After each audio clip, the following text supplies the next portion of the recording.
única pessoa brasileira a completar as 7 travessias mais difíceis do mundo. Está aqui do meu lado, que honra!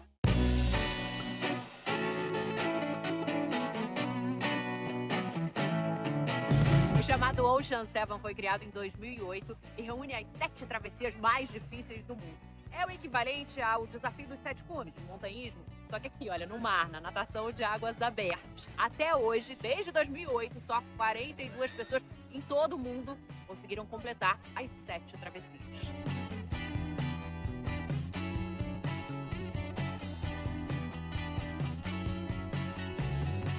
A brasileira Alessandra Silva foi uma dessas pessoas. Completou as 7 travessias em 2025, aos 51 anos. Sem autopromoção, lacração, uma descrição até que chega a ser injusta diante do tamanho do feito dessa mulher.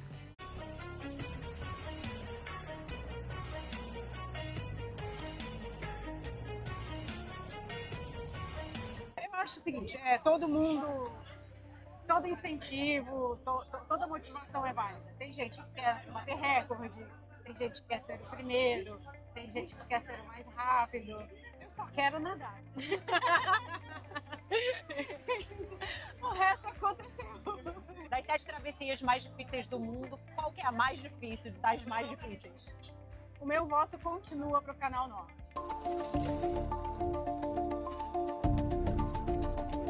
Um dos maiores problemas é a hipotermia, em primeiro lugar, e o segundo lugar é a reação às toxinas das águas vivas que tem lá, que elas chamam Lion's Mane, que seria a juba de leão. Elas são água-vivas assim, do tamanho, são maiores que essa mesa, e os tentáculos delas podem chegar tipo 10 metros. E elas ficam no fundo de cabeça para baixo, então os tentáculos eles ficam para cima. Você não, às vezes você nada por cima delas. Você nadou? Você chegou a ver? Eu nadei por cima dela. O problema dessa água-viva específica é que ela injeta uns pequenas agulhas e esse negócio fica no seu corpo. Você pode tirar? Ela não é uma queimadura, não tem como tirar. Daí você tem que passar água quente e para depois retirar. E é só esfregando que sai. Então, você tem que nadar com aquilo.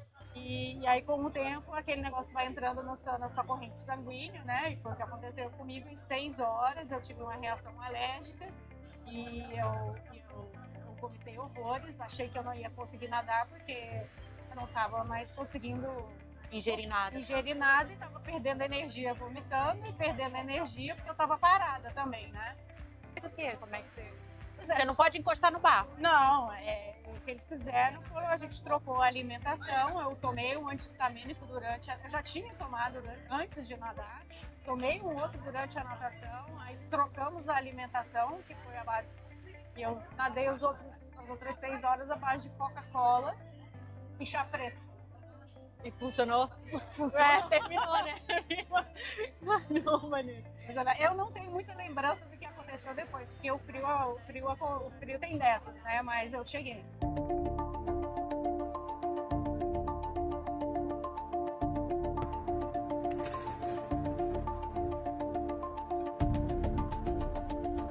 O Japão é uma incógnita. Eles têm, eu acho que é o nado que tem a corrente mais severa lá. Você chega a ter corrente lá de 9 km por hora, ou seja, não existe nenhum nadador no mundo que vá vencer. Então você tem que fazer uma estratégia para poder vencer essa corrente.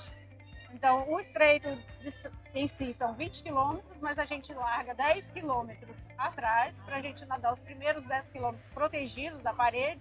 Só que em vez de nadar na direção do outro lado da ilha, você nada meio que paralelo, porque para tentar chegar no meio do canal, mas do lado de fora, onde a corrente não está muito forte, e aí quando a corrente começar a te puxar, você tem condições de vencer essa corrente lá na frente, sair antes dela te puxar para o meio.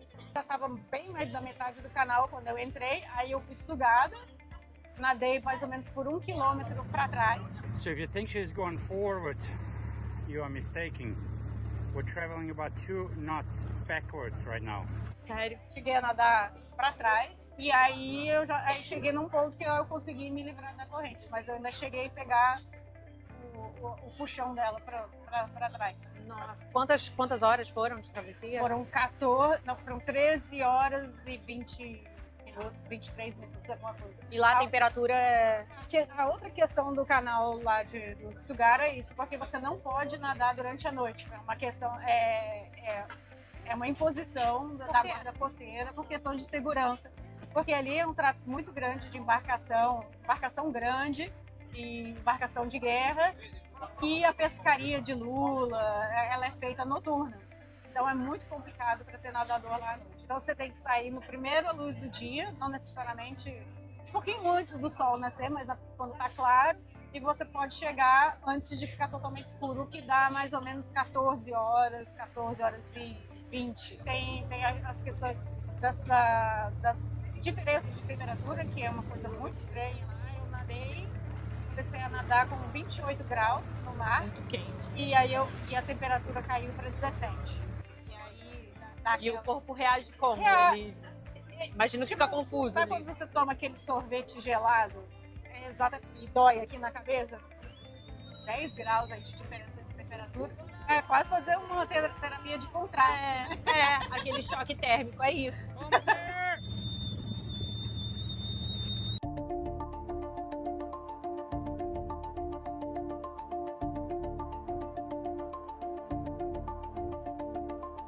5:42 p.m. start. 5:42 p.m. start. Outra travessia que você foi a única brasileira a fazer foi o Havaí, a única brasileira a completar o canal de Molokai no Havaí, que é uma travessia. A gente tem um brasileiro já, carioca, o Anderbal Ferreira, chegou a completar boa parte da travessia e ele parou porque ele sofreu um ataque de tubarão. Outros nadadores também já foram atacados nessa travessia. O número está aumentando. Tá. Todo ano tem uma incidência desse Cook Cutter, que chama, é um tubarão que cresce mais ou menos 1,5 metro no máximo, só que ele vive em águas profundas. E a travessia do Molokai é da ilha de Molokai para Oahu e tem uma área, são dois cones de vulcão. Então, onde a parte do meio, que é a parte mais profunda, eu acho que chega a torno de 3 quilômetros de profundidade. Esses tubarões, eles vivem nessas águas. E eles sobem durante a noite para se alimentar. E a forma que eles se alimentam é tirando pedaços de peixes grandes, que é peixe tirando pedaço de tubarão, tirando pedaço de golfinho. E o nadador é uma presa grande que é mais fácil dele pegar. Então é isso que está acontecendo. Atualmente eu faço parte do conselho consultivo da Associação de Águas Abertas do Havaí, só que a gente não tem gerência sobre os pilotos, nem os nadadores. Como é que você avalia o que está acontecendo? A gente só faz a coleta dos dados, a gente tenta mostrar a partir de estudos. Mesmo assim, o último estudo que a gente fez eram 8 nadadores que tinham sido atacados. Chegou-se à conclusão de que a melhor forma seria nadar durante o dia, né? Que daí você evita, porque quando você está nessa parte mais funda, é entre 9 horas da manhã e 1 hora da manhã. Antes a gente achava que ele só vinha em lua nova, porque estava escuro. E aí acabou que ele atacou uma pessoa na lua cheia, então descartou essa hipótese. A outra hipótese era que era só homens, porque tinha o dorso mais aberto, o dorso não estava coberto. Teve uma mulher que ela foi atacada também. Então... Você nadou de dia ou de noite? Eu nadei à noite. E aí? Eu essa larguei questão às 5 da tarde, porque eu achei até melhor, porque nadar à noite num lugar desse que você sabe que tem esses problemas, assim, é um pouco aterrorizante você pular no escuro, né, dentro da água, mas meio que foi me acostumando, assim, foi escurecendo. Quando eu vi, eu já estava no meio da noite. Mas foi o nado que eu mais tive pânico.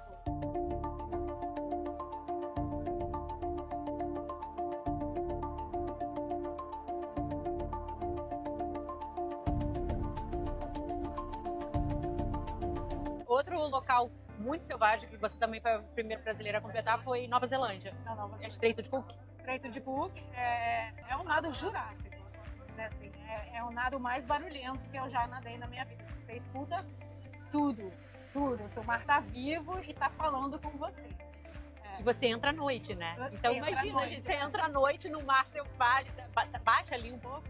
É um mar selvagem, é aberto, é de onda grande e muito difícil você pegar um mar flat e você escuta os animais. Você escuta baleia, é Você verdade? escuta baleia, você escuta golfinho, você escuta aquele sabe quando aquele craquezinho no mar, assim, quando você tá mergulhando? Aham. É muito alto. E você não ficou com medo? Não, por incrível que pareça, esse eu não fiquei com medo. Esse eu fiquei assim, em êxtase, sabe? Eu tava tão feliz de estar lá no meio, de estar fazendo parte.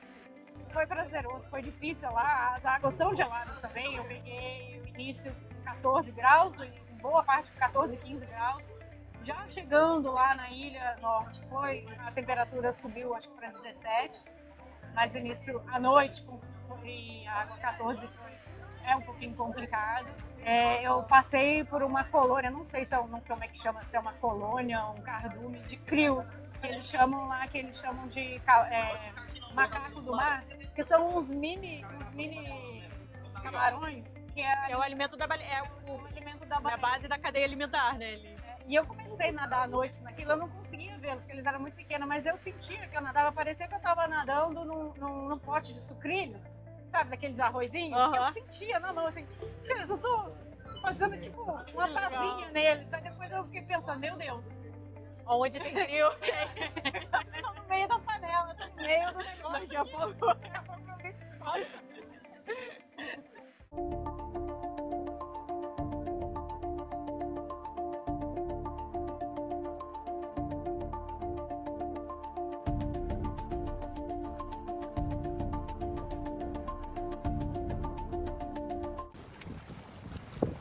Você consegue. O Canal da Mancha é como se fosse uma grande avenida de mão e contramão. Então tem uma corrente que ela vai para cima e uma corrente perto da Austrália, perto da Inglaterra, e uma outra corrente que desce já perto da França.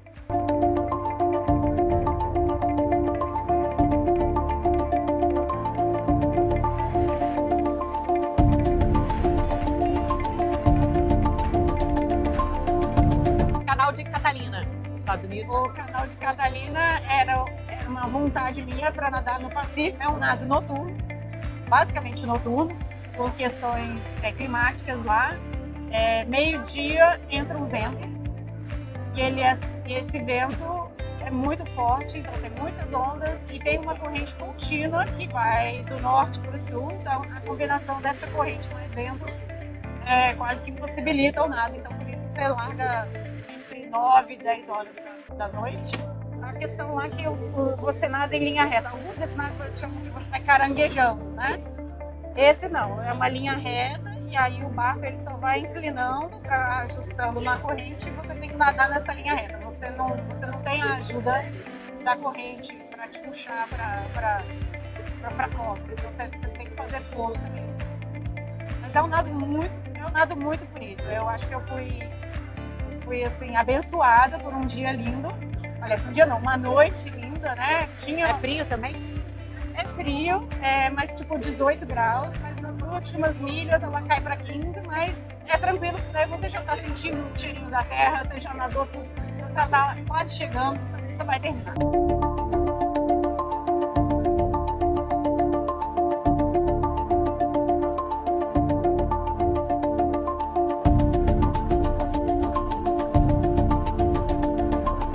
Você sai da Espanha, em Tarifa, né? E na boca ali da saída do mar Mediterrâneo para o Atlântico, e você chega em Marrocos, na África. Sim, é o menor de todos, são 16 quilômetros mais ou menos, mas tem umas correntinhas bem chatas. Lá tem umas questões também de horário, um vento específico para você poder sair, porque senão você é jogado para fora do mar Mediterrâneo e você não volta nunca mais, aí não tem terra, né? Acabou, né? Existe esse risco real, assim, de você ser jogado, aí Sim, acaba a esse travessia, né? vento que te puxa pro Atlântico, ninguém nada nesse vento. Só nada no vento empurrando para dentro, né? E aí você vai tentando, vai caranguejando, nada um pouquinho, a gente empurra, nada um pouquinho até chegar. A questão lá é curta, mas você tem, acho que são 800 metros que você tem que chegar. Então não é em qualquer lugar que você chega. Você não pode sair de lá com ventos acima de 10 nós. A Marinha Espanhola não deixa você sair do porto. E às vezes tem. A maioria lá, a Tarifa é conhecida como a meca do kitesurf. Ou seja, vento. Ou seja, quando todos os surfistas estiverem tristes e sentados, é quando a gente pode nadar. Mas na maioria das vezes somos nós sentados olhando eles de cantinho lá. Então não vai dar. Eu tentei em setembro de 2023, eu fui pra lá. Fiquei 15 dias, voltei pra casa porque não tem vento. E aí eu, em outubro, no último dia da temporada. Ou seja, eu fui lá, nadei, fechei, pegou o barco, pegou, chega, encerrado. E foi. Good. First Brazilian to do the challenge. Swimming, not racing. Okay. All good!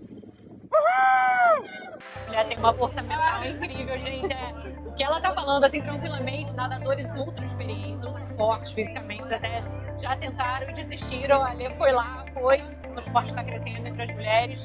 Você, como a gente falou, é a primeira pessoa brasileira, é uma mulher com mais de 50 anos, quer dizer, quebrando ali vários padrões. O que você diria, assim, para outras de nós, mulheres nadadoras ou não? Como é que você vê? A minha frase que eu falo para meninas sempre é: por que não? O que te impede? Porque eu não entro para nadar com a pressão de terminar. Não? Não, esse que eu acho que é o grande barato das outras maratonas, né? Você não está competindo para chegar primeiro, você não está competindo com ninguém. É com você mesmo. É com você mesmo. E quanto mais. É o prazer de estar no mar.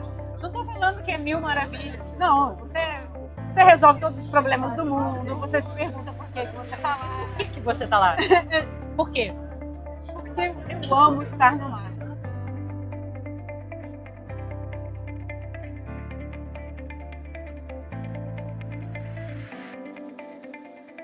O que vem por aí?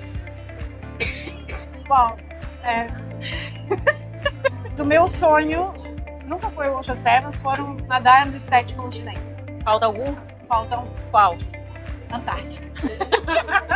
Não vai ser uma outra maratona, né? Porque daí agora. A água é quantos graus? Lá, por ser ali na calota polar e ser mar, né? É o único lugar onde a água pode chegar a grau negativo sem congelar. Lá pode pouco. Não. Tá brincando? Não, é no pelo. Que isso?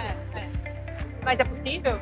É possível, mas, de novo, é uma outra categoria de nado, né? Porque isso a gente tá falando, tem os nados de competição de velocidade, tem as maratonas. Mas você nada quanto 100 metros? Não, tem as ultramaratonas e tem os ice sweeps, que chamam, que são os nados. Então, no máximo, acho que no máximo 2 quilômetros. O meu foco é nadar 1 milha. Tem a ver com controle mental e conhecimento da sua fisiologia. Porque em questões de minutos você não sente mais nada. Então, você tem que nadar com a lembrança, com a sua memória muscular, porque você não consegue mais controlar os seus braços, as suas pernas. Então é uma coisa mais focada na técnica. Uma questão que é o recovery, né? O nado acaba, mas você tem de 30 a 40 minutos, dependendo da pessoa, até 1 hora, você tem que estar sendo monitorado para você recuperar a sua temperatura interna. Que ainda há um risco ali para a saúde do nadador. Isso. Real, de morte. Hipotermia, assim, de você não voltar. Então é arriscado, mas eu quero, eu sempre falo assim, é um risco calculado. Então eu sei das minhas limitações, eu não estou preparada ainda, mas eu vou chegando lá. Alessima, muito obrigada, parabéns por tudo. E aguardem o segundo capítulo depois de Expedição Antártica. Vamos embora. Ah, meu Deus do céu. Por que não? Por que não? Muito bom. Obrigada. Muito bom te conhecer pessoalmente.